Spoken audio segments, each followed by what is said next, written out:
Well then.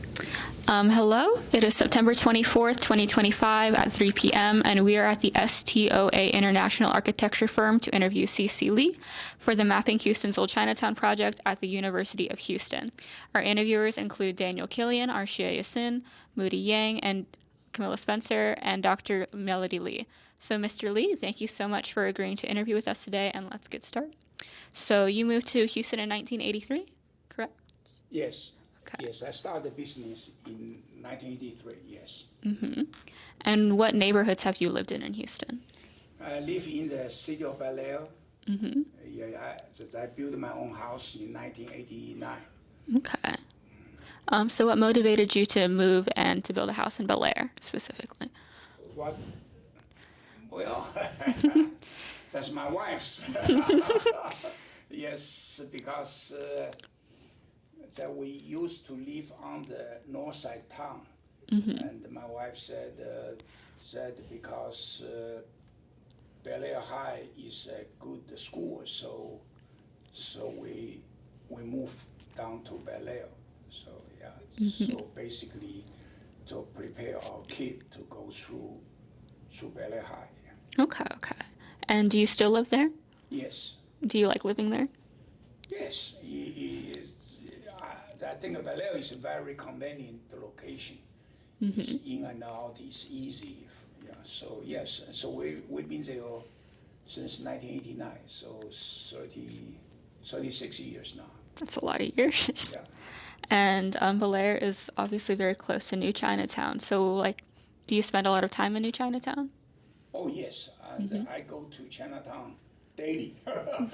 No, I mean Chinatown. I mean Bel Air Chinatown, and it's at old Chinatown. And basically, I didn't go over there for a long time. Yeah. Okay, that's fair. Well, what do you think about the community in the new Chinatown, Bel Air Chinatown area? Bel Air Chinatown is thriving.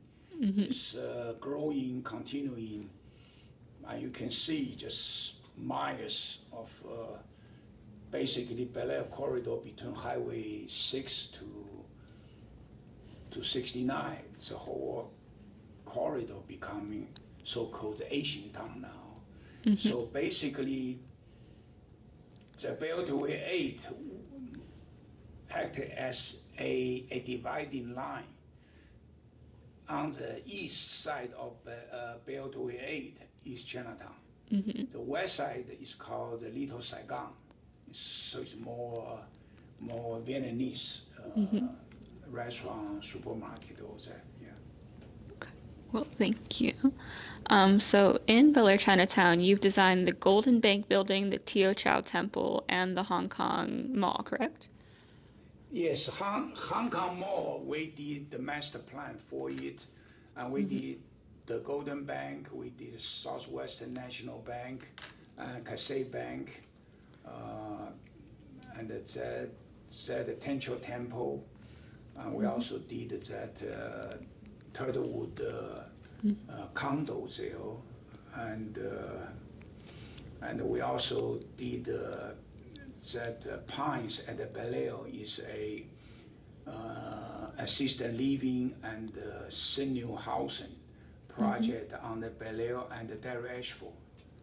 Okay, that's a lot of stuff. Can you tell us a little bit about how you designed these buildings? How? Yeah. Well, architectural service is a so-called professional service. So basically, just like the meeting I was involved just now, the client fly in from San Francisco, so we are helping the client to develop a 22 acres master plan, mixed-use development. So that involved with different type of facilities like retail, office building, supermarket, bank, condo, all that. So architectural service is like we help the client to realize the client's dream. So we are a translator architects is translate. We translate owner's intangible idea into a tangible form that is functional, also beautiful. That is our job. Okay, so architects and artists are different. Both are creative, but architect create for others. Artist create for himself. So that is a fundamental difference here. So our job is we have to be a good listener. We have to understand what the client want. We have to realize client's dream. So we help the client realize their dream. So architects is a very special profession. Serious consider it. Oh, that's very cool. Okay. You also mentioned in your interview for Rice in 2013 that feng shui is an influence on the Golden Banks building design, Yes. along with your other buildings. Can you elaborate on this? Okay. Feng Shui is a knowledge, is a theory of Chinese living environment theory. So the definition of Feng Shui really simple is a criteria, is set of criteria to help you to select a suitable living environment. That's what the Feng Shui for. So in a certain level, Feng Shui is architecture. Architecture is Feng Shui. So we're dealing with the living environment. However, Feng Shui also dealing with invisible dimensions, how the energy flow in the space. So that's a qi concept. Qi is the life energy. Qi is a very unique Chinese civilization has. Actually, Chinese civilization is the only civilization culture emphasize qi concept. Human has energy, the qi. Building has energy, has a qi.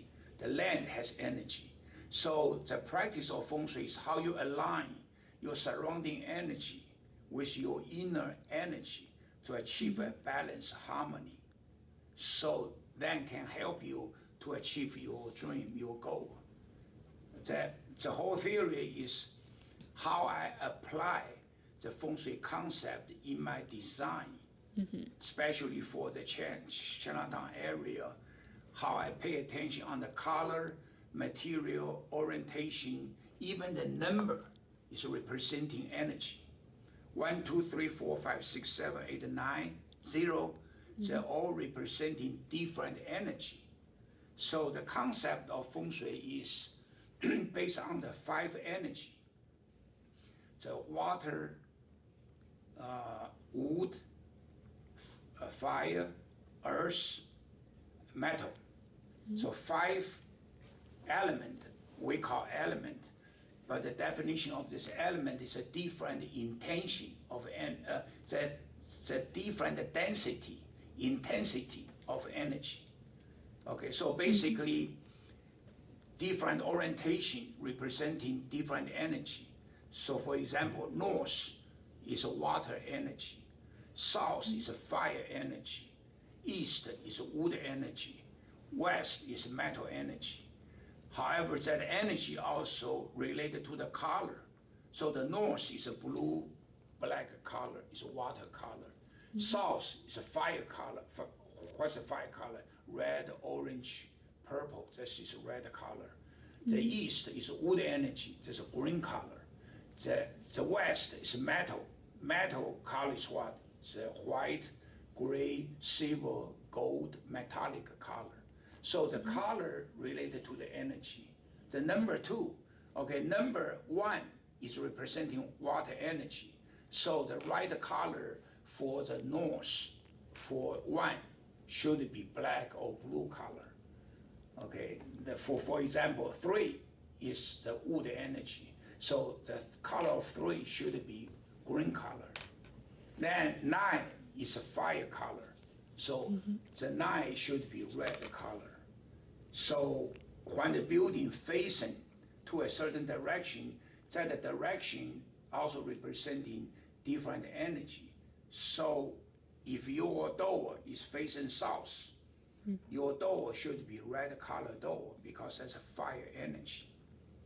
So then that also related to your personal energy that based on your birthday. So Feng Shui has a particular calculation. So based on your birthday, we will know what kind of energy you are. So when you know your own energy, so that will be your guideline, your criteria to select the suitable direction, color you choose. So for example, okay, if I am a fire person, so red color is good for me, but the black color is not good for me because black is water, so water put out the fire. So then, and that create a tension there. Okay, not necessarily tension is bad either. Okay, when you are in the business activity, you need energy, you need attention, and you need stress. Okay, so for you folks, the earlier you realize life is not easy. Okay, life is a stress. Okay, so the earlier you realize that, the better you can maintain a comfort mindset to face a different challenge in your life. Okay, so think about it. And the reality of life, from first day you're born, you are dying. You only have one direction, right? So the reality of life is dying philosophy. You are living in a dying process. So why you want to live? So that's why I always challenge myself to think why you want to live, what you're doing, what you're trying to achieve, what's the meaning of your life. You are going to leave this world empty-handed anyway. So why bother, right? So now, okay, go back to your answer. Yes, I do apply Feng Shui knowledge principle on every of my building design. The color, orientation, material, number, even the shape. The triangle shape is fire energy. Square shape is earth energy. Rectangular shape is wood energy. Circle shape is metal energy. The free form is water energy. So all that is knowledge. When you design, and you need to pay attention to that.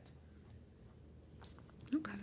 So is the Golden Bank's metal energy then? Yes, Golden Bank is a very interesting project because that's the first modern building. I think I designed in 1993. It's finished in 1994. So about 41 years old building. That's the first modern building on the Bel Air Boulevard. And the client has 3 criteria. And the building has to look modern, the building has to look Chinese, the building should look like a bank. So 3 criteria. So that's why I use the glass building, reflect glass to reflect the surroundings, because the surroundings very chaotic surroundings, don't have a very unified character. So how I can make a modern building blend into this chaotic environment? So the best solution is to use the reflective glass, so blend the building into the surroundings. Then that I have like a curved wall facing the front, because there's a pylon sign on the other side of the street that create a harmful energy facing the building's front. So I create a curved wall to deflect that harmful qi back. Then I use that green roof, red column, symbolize Chinese architectural character, because so you can notice the roof is a curved roof. Okay, the green roof, red column. Then I create a Chinese coin, a big circle with square Ho, that is ancient Chinese coin. So means a money place, means there's a bank. So yes, the design incorporate of Chinese symbolic of the bank function dealing with money. And also the curved green roof, the red column symbolize Chinese architecture. Then the curved wall deflect that harmful energy to apply the feng shui concept on it. So yes, and that so that building until today is a very unique building. Okay, every site has their uniqueness, just like every person. The human nature is same, but every person's personality is different. Just like every site. So a good designer needed to understand that a particular site's personality. So you tailored your design to that particular site. Then you need to consider what kind of function of that building should be. So you incorporated the building's function. So basically the building serves as a communication media. When you see that building, you know, oh, that's a bank building. Okay, so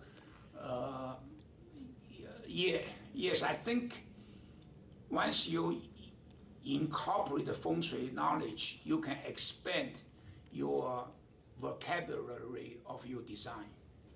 Okay, next. Fair. Okay, so you also designed the George R. Brown Center, correct? Yes. Okay, and this was directly across the highway and was highly influential to Old Chinatown. That's right. Can you tell us a little bit about your experience designing this building? George Brown Convention Center is a very different challenge, and because we are right in downtown, is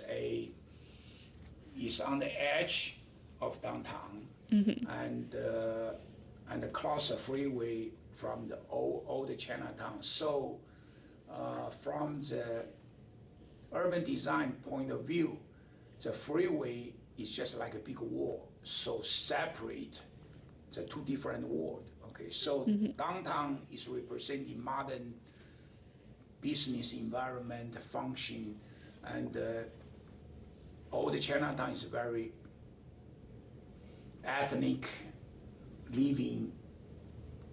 Well, living commercial strip. Okay, so are the two totally two different worlds. Okay, so George Brown Convention Center is basically wanted to apply modern high-tech concept, create a large assembly space, also for the different trade show, all that. So the function is totally different from a normal retail strip. Okay, the old Chinatown really is just like one street got the shopping center, restaurants on the both sides. So it's a totally different world. So that's why when we designed George Brown Convention Center, we really didn't pay too much attention of old Chinatown, and because that the freeway served as a big wall separated. Yeah. Okay. So you would say that you didn't envision having the George R. Brown Center having like an influence on Old Chinatown then, or? Actually, not. I think when we designed George Brown, we really didn't pay too much attention on the old Chinatown. Okay, and because the function is different, scale is different, the design intention is different. Okay, if we design a neighborhood shopping center, neighborhood pedestrian design, we might consider link to the old Chinatown. But the George Brown Convention Center is totally different animal. Okay, it's a big scale, high modern structure, material, all that. So representing the modern time. Okay, got you. And then, so with Old Chinatown, did you often visit that space? Were you familiar with that space? Yeah, when I first moved down here, I forgot, 1980, 1981, at that time, Belle Chinatown not started yet, so we all go to Old Chinatown, go to supermarket to buy food and to go to the restaurant, all that. So until 19, I think 84, the first supermarket built on Belle. So that's how we start the Belle Chinatown. Yep. Well, see, the Chinatown, old Chinatown and Belle Chinatown basically is impacted by the people, by the user group. The older Chinatown was created by the older generation, the immigrant, the Chinese. So they're basically from Canton province. So they speak Cantonese dialect. So, however, in the late 80s, we have more immigrant from Taiwan, Hong Kong. We come to Houston. So that because the language issue or that custom issue, so the newer immigrant generation started to build the modern type strip shopping center. And first project is called the Dai House Supermarket.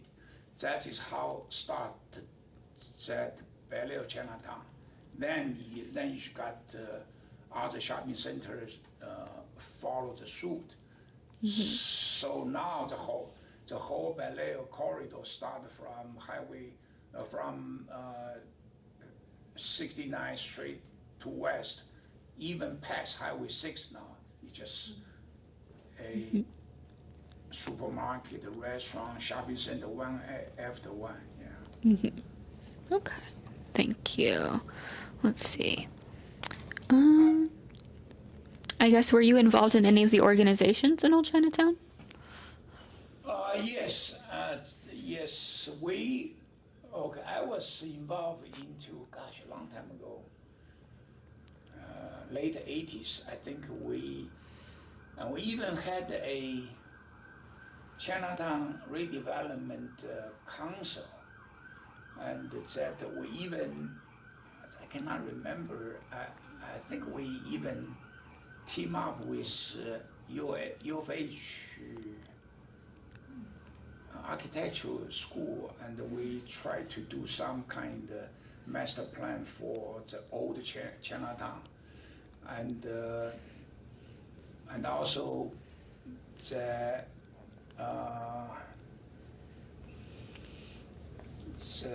Asian Chamber of Commerce, and we started there.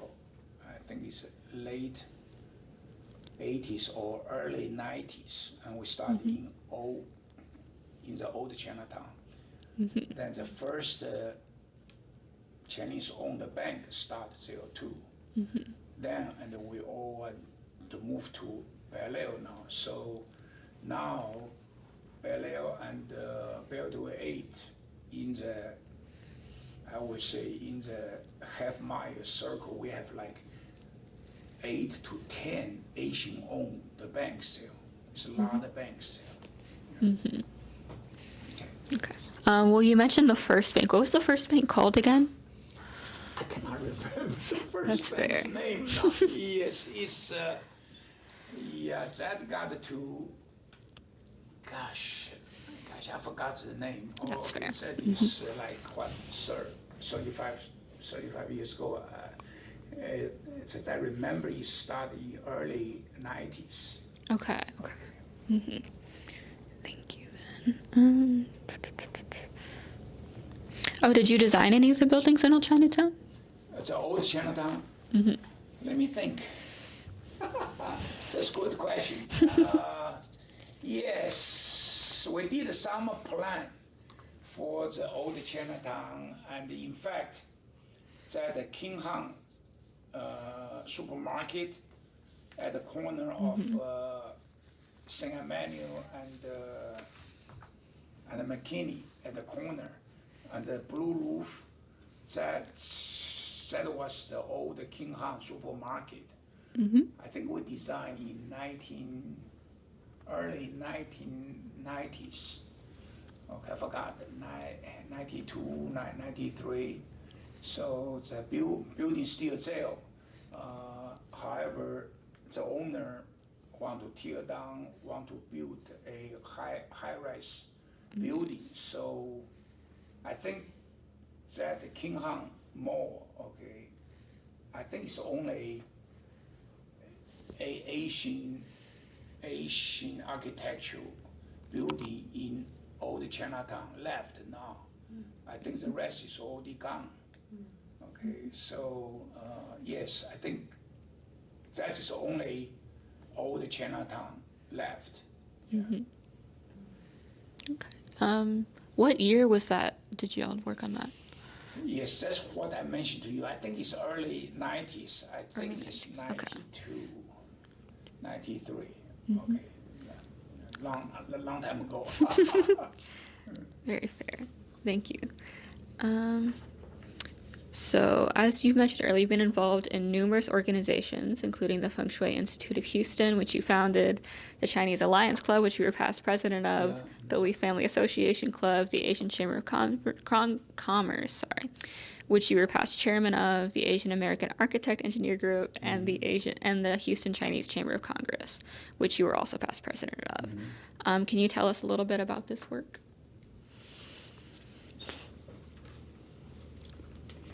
Well, I think that has to be related to my overall strategy of my business strategy, because I'm originally from Taiwan. I come to the state in '74. I went to school in WashU in St. Louis, and we are at the alma mater, okay? So then I moved to Houston, I think it's 1981, okay, I think. Then 1983, I was crazy enough to start my own business. When I started my own business, I made a conscious effort that what kind of business I wanted to create. Although it is architectural business, however, in the architectural business, they have a different focus, right? So some of my colleagues, they focus in the private sector client. However, at that time, I thought, well, I don't want to compete with them. So I wanted to get into the public sector client.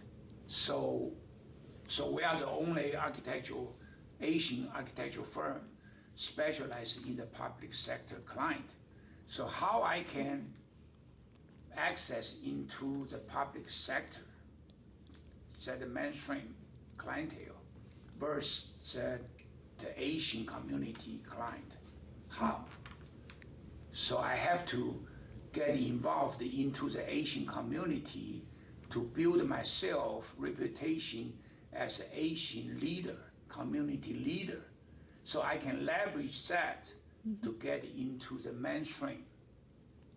Okay, so that's why I made a conscious effort involved into Lions Club, Chinese Chamber of Commerce, Asian Chamber of Commerce, and that to get myself build my reputation connection as Asian community leader. So then I can leverage that into the mainstream, right? So I think because I'm architect, we used to plan. We plan ahead. So I told my kid, my staff, so I'm trying to build a dynasty. The dynasty will take 3 generations effort, 100 years effort. Okay, so I'm not just looking to build a business and then sell it. So that is the most my colleague did, and they built a business 30, 40 years later. when they want to retire and they sell the business and they retire, right? But for me, hey, yes, I'm going trying to build a store legacy, and that I wanted to continue that dream and that dynasty concept, because in order to have a successful, sustainable business, it does require 3 generations effort. So that is how I joke to my son. So I build the foundation, your generation build the wall, your children build the roof. Right? So yes, it does take a concerted effort, focused effort in order to build a sustainable business. So for me, that why not? And that you always need to challenge yourself. Why not? Surprise yourself, right? See that? So even now, I have been in business for 42 years now. I look back. Really, that's a miracle for me as Asian American architect can survive so long. Yes, we're up down several times. That's a miracle. So, however, when I look back, the reality is you do have a lot of challenges, but you have to do your best. That's what you can control. The market up, down, that is beyond your control, so don't worry about it. Yes, that is easy to say, don't worry about it, but you still worry about it. But try your best, let it go. Trust me, and in your future journey, you will meet a lot challenges, but how you face it. So that's why sometimes you do need to require spiritual support. So that's why you have to create your own philosophy, and you need to find your relationship with God. And also, I am not a Christian or a religious person, but I am a spiritual person. I do believe there is a creator, and the whole universe can move so smoothly. There must have some mastermind lay out this rule there. Okay, we call it Tao, right? Yes, you can call it God, Allah, Buddha, whatever. But the key is not there is a creator or not. The key is your relationship with that creator.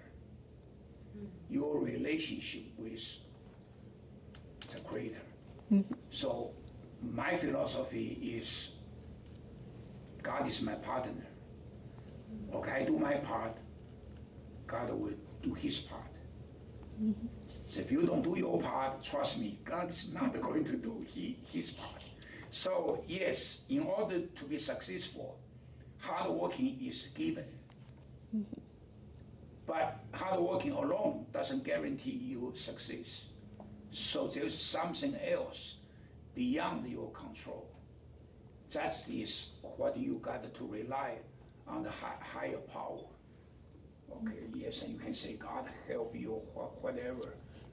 But I do believe we are spiritual beings. We all have our own guardian angel.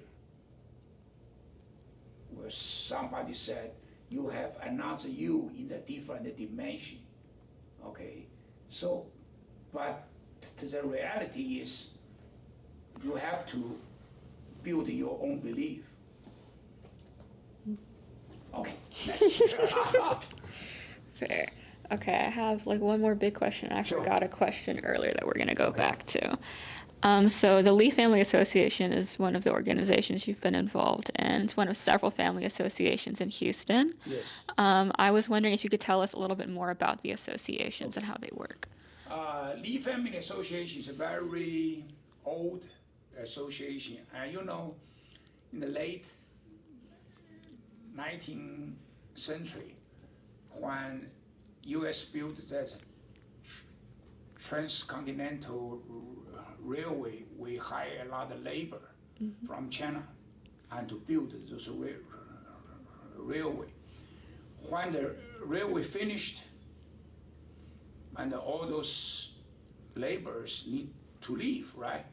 However, because language issue, look issue, cultural issue, so it's very difficult for Chinese ancestors in that time to survive. So that's why the Li family, we call our family member cousins. So all the cousins get together to help each other. So unlike you want to start a laundromat, at that time, Chinese cannot borrow money from bank, and no bank will loan money to Chinese. So all the cousins chip in money to help you to open your laundromat. Then second guy want to open a grocery. Then everybody chip in to help him. So that is how the family association start. Okay, like Houston, Li family, Ji family, Huang family are the big families. And in addition to the family association, we also have our Li family Federal Credit Union. So we have our own credit union. Okay, so for example, on my car, I just borrow the money from my own credit union. It's easier, it's a cheaper rate, so we help our own family member. Okay, so Li Federal Credit Union actually is a national association. So every major city we have Li Family Association, also Li Federal Credit Union. So most of the time, and there's two organizations, the same members.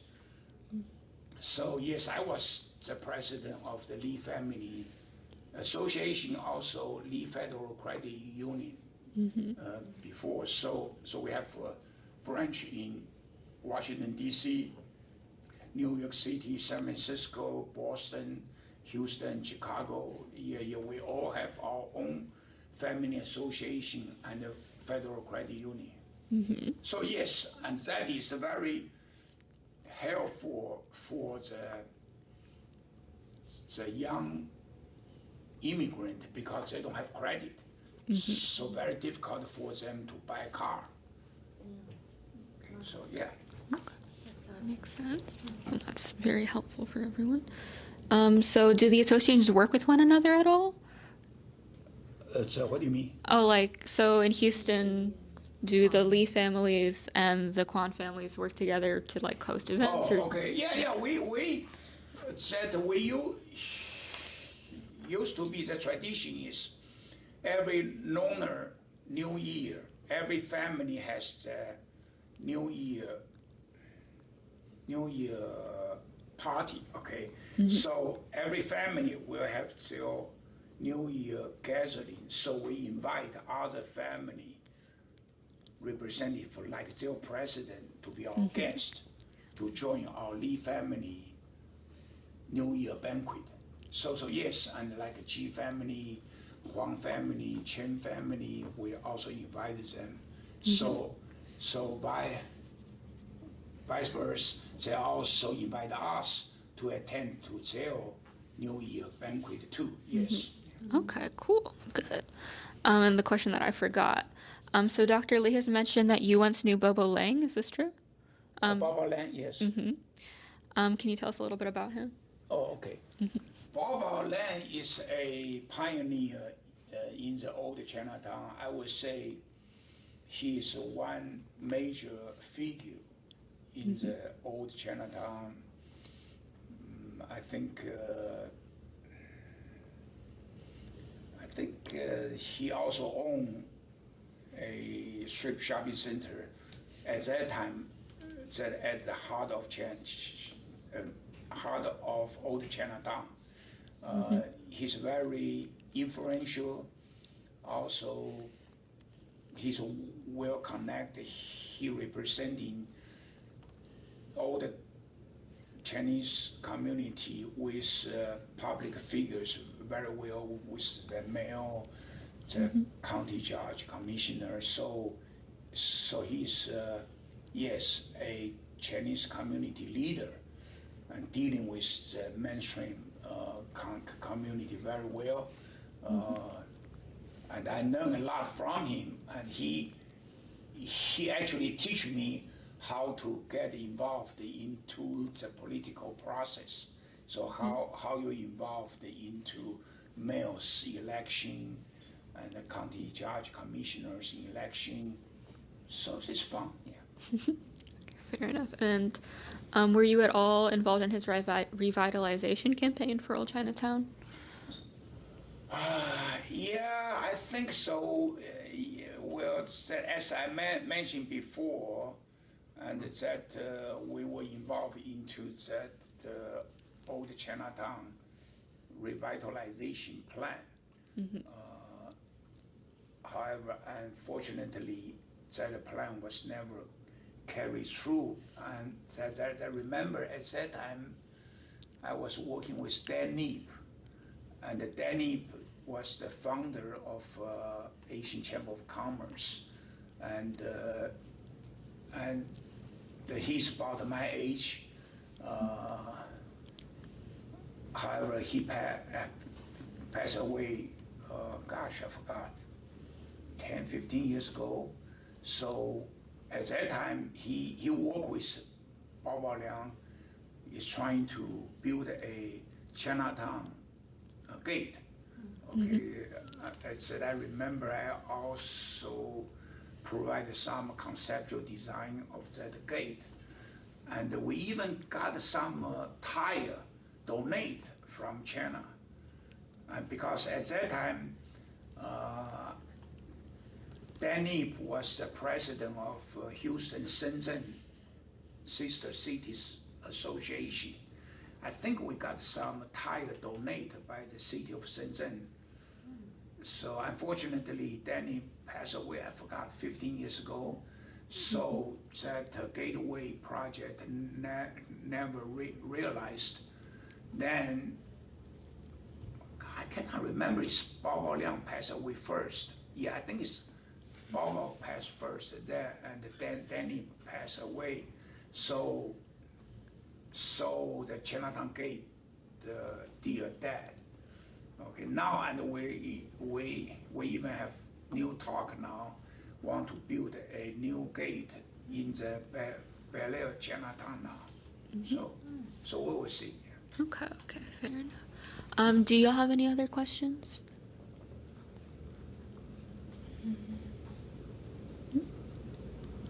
You mentioned you went to some supermarkets, restaurants in the area of Old Chinatown. Do you remember the names of the streets of those places? Yes, I remember there's it's a long time ago. I think it's called the Lucky Inn or something. It's in the old Chinatown, and that is a buffet place. Also that King Sang, okay, and King Sang restaurant. Yeah, I don't know if they shut down or not, and it's that. Yes, they serve dim sum all that, and that was the two places I remember. Yes, they have that old supermarket. I forgot the name. Yeah. And in the archive, we saw a couple of those sketches of the revitalization plan. So was that designed by you? I cannot remember. And it's that, yeah, we did something for them before. That was like 30 plus years ago, early 90s. And it's that. And I remember we even worked with U of H students, some studio like they have a professor lead a old Chinatown redevelopment master plan, but I don't know where it is now. So yeah. Interesting. Yeah. Yeah, shame is the strange is almost every old Chinatown in every major city has the same problem. The older folks die out.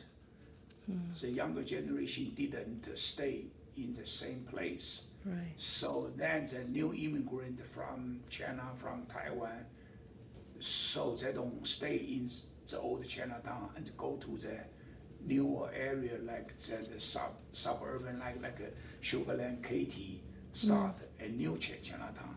So yes, I think it's sad, but that is reality.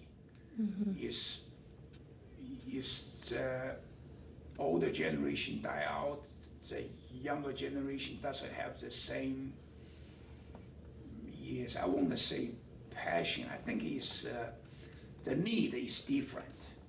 Yeah. And because older generation, because of language issue, so you have a tendency to stick together.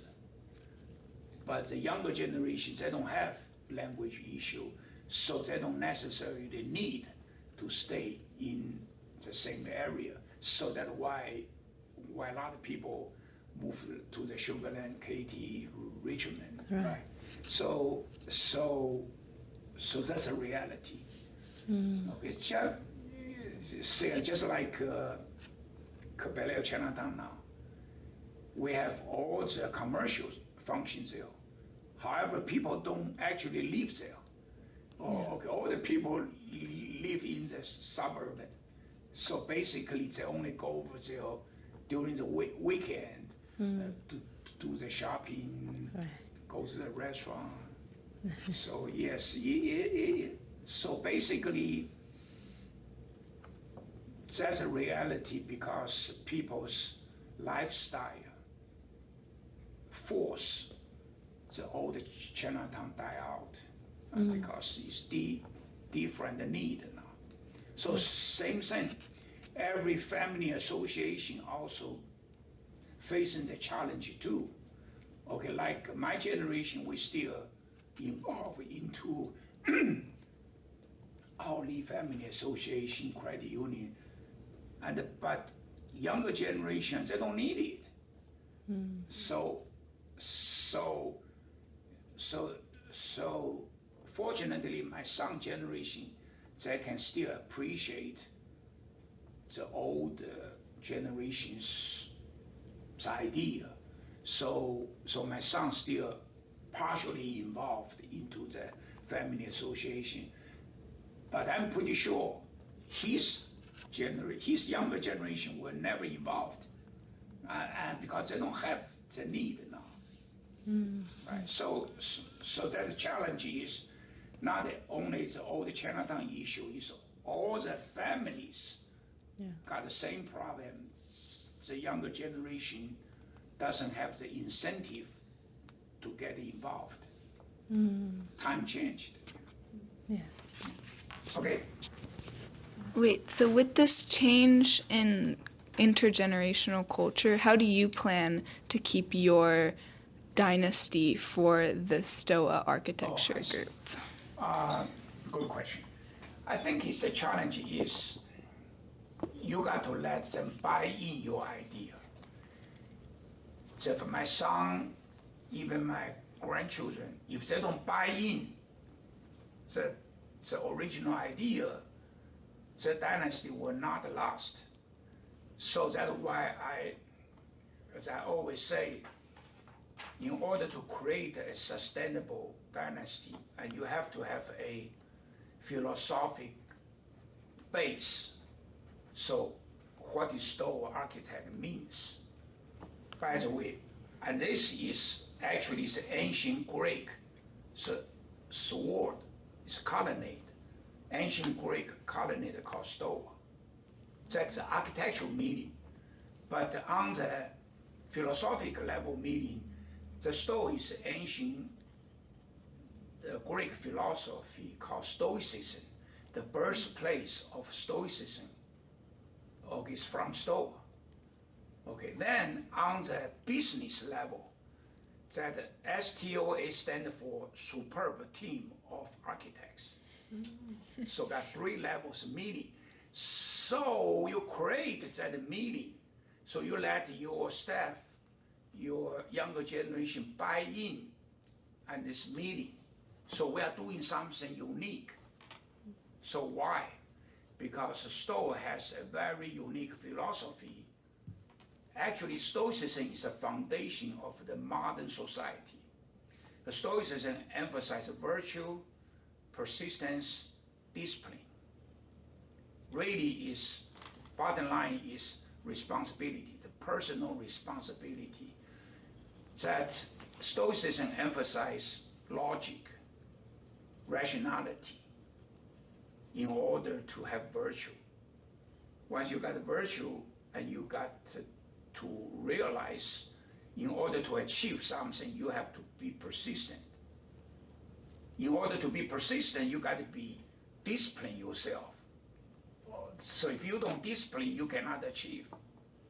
However, everything go back to the fundamental concept is personal responsibility. Trust me, nobody will be responsible for you but yourself.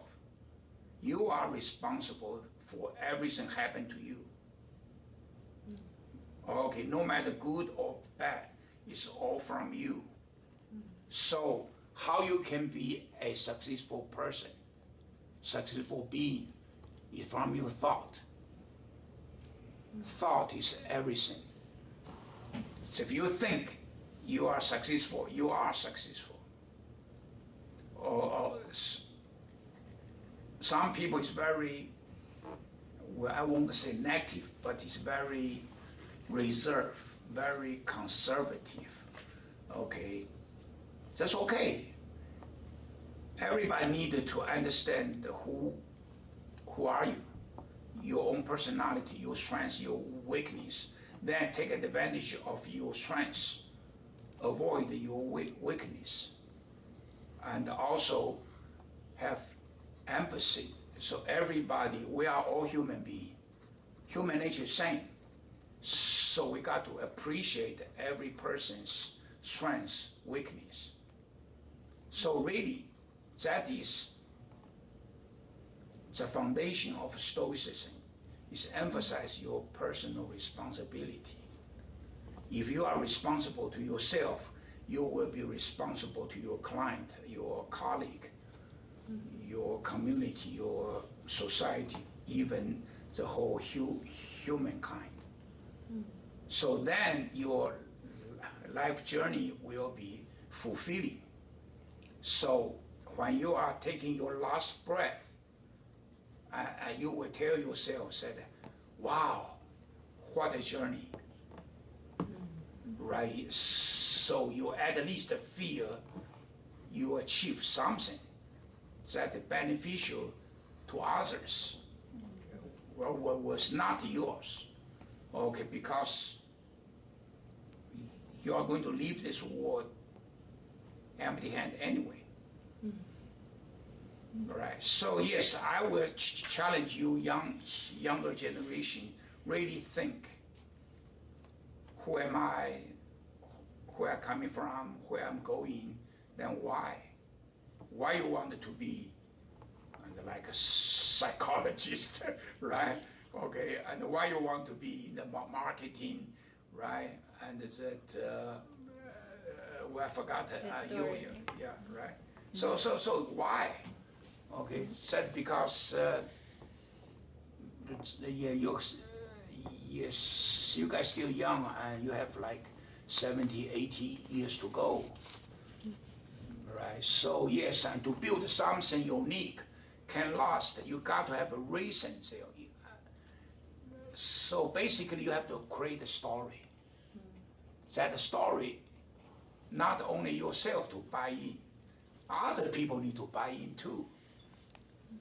Okay, so, but at the meantime, so you need to be very patient. And because people need the time to digest, to buy in and your philosophy, your value. Once people buy in, you know my legacy can carry on. That'll be fun. You know, because I joke to my staff. I said I believe in reincarnation. So I told them when I'm coming back in my next life, I want to see how you guys carry on. I just say, whoa, you serious? I say, yes, I'm serious. I'm coming back. Okay, anything else? Anything else, y'all? Okay. Do you have any suggestion for our project? Because like what you say, our project also try to keep the Asian American history alive, you know, partially because of what you said, you know, like a lot of these historical moments, important people are being forgotten. So what can we do, you know, in terms of institutional educators and students to help, like, you know, help to educate and continue to keep this history alive? Yeah, I think currently there's several institutions like the Asian Center at Rice, right? Yeah, Chaps. And I think Texas Asia Society also have some knowledge resource there you can leverage. Yes, I think you can also visit some community leaders and like Wei Li and like the Masa Wang, Gordon Kwan. Yeah. Yes, I think this kind of people, when you talk to them, you can also ask them to refer you other people, resource, connections. Yes, and the reality is old Chinatown is die out. That's reality. And because old Chinatown lost that the fundamental support, that the new blood, because lifestyle changed, all that, right? So yes, it is sad, but it's a reality. Okay, so we have to accept it. However, how can we keep it as a part of the history? Okay, I think that is very meaningful task, and you guys doing here is to try to collect as much as you can to write that story. Okay, so can share with future younger generation, because at least that's a part of the root of the whole Houston's community. Right. Right, yeah. Okay. You have any questions? Is that it? Yes. Yeah. Thank you so Thank much. you so much Okay, for your good. time. Thank you for coming, and hope give you guys some challenge. Yeah.